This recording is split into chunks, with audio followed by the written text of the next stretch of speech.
আচ্ছা, কচুর মুখি দিয়ে গরুর মাংস রান্না করলে কেমন হবে? তার আগে বলে এই ফলটা কার কার পছন্দ। আজকে রান্নাগুলো বেশি ভালো না, অনেক একটু সাদা সাদা, তবে মিষ্টি অনেক। তো এটাকে এতক্ষণ বসে বসে ছিলাম, এখন খাবো। আমি আজকে এগুলো আমাদের মানিকগঞ্জের ভাষা বলে কচুর মুখী, কার অঞ্চলে কি বলে কমেন্ট করো। হ্যাঁ, তো এটা দিয়ে গরুর মাংস ভেজেছি, গরুর মাংস দিয়ে রান্না করবো। আমি কখনো খাই না এই কচুর মুখী দিয়ে গরুর মাংস, তো আজকে রান্না করে দেখি কেমন হয়। হ্যাঁ, তো ফাইনালি রান্নার জন্য সবকিছু গুছিয়ে নিয়েছি। কচুরমুখী দিয়ে এটা আমাদের অঞ্চলে কচুরমুখী বলে। এই গোটা গোটা কেটে হালকা একটু ভাপ দিয়ে পানিটা ফেলে দিছি আর কি। তো এইভাবে গোটা গোটা দিয়ে দেবো। আর এই যে মাংসটাও কেটে দিয়ে পরিষ্কার করে নিচ্ছি সুন্দর করে। ওটার মধ্যে আছে আদা রসুন, এখানে যে পেঁয়াজ কাঁচামরিচ কুচি, আর এই যে মশলা যা যা লাগবে এগুলো সব দিয়ে নিছি। তো আমি এমনি তো আদা রসুনের পেস্ট দিব, তারপরে একটু এই আদাটা মুখে লাগলে ভালো লাগে তাই কুচি করে দিয়ে দিছি। তো যাই হোক, আমি এটা দিয়ে কখনো রান্না করি নাই, কেমন হবে জানি না। ফার্স্ট খেয়ে তারপরে তোমাদেরকে বলবো। হ্যাঁ, মশলা কষিয়ে নিচ্ছি।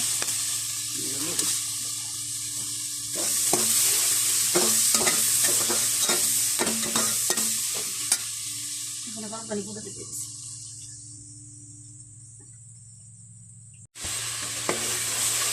মশলা কষানো হয়ে গেছে, মাংসটা দিয়ে দেবো। বিসমিল্লাহ।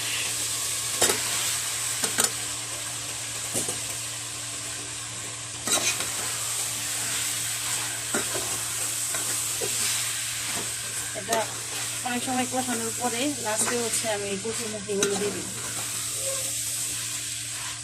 তারপরে এটাকে ঢেকে ঢেকে কষিয়ে নিই।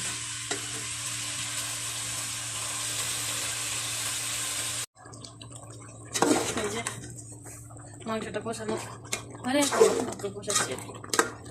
আমি আবার একটা টমেটো দিয়ে দিয়েছি। এগুলো এই যে কচুর মুখিগুলো দিয়ে দিয়েছি, দেখতে সুন্দরই লাগে, আলুর মতো। ধোয়ার কারণে দেখা যাচ্ছে না। এটা আস্তে আস্তে কষানো হোক।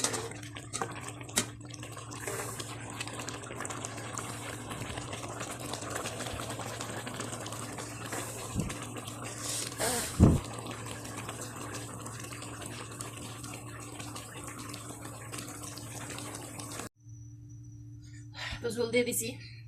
আমার কিন্তু কচুর মুখিগুলো এখনই খেতে ইচ্ছে করতেছে। আমার এই সবজিটা এত বেশি পছন্দ, তা আমি যখন রান্না করি তরকারি থেকে উঠিয়ে উঠিয়ে খাই। তো দেখো কি সুন্দর লাগছে, গোল গোল আলুর মতো, দেশি আলুর মতো লাগছে।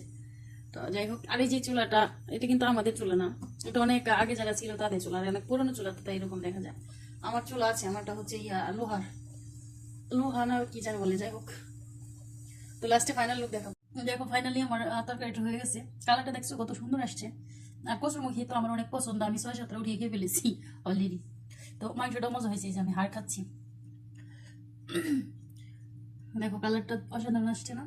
খেতে মাসাল্লাহ অনেক বেশি ভালো হয়েছে। ভালো থাকো সবাই, আল্লাহ হাফেজ।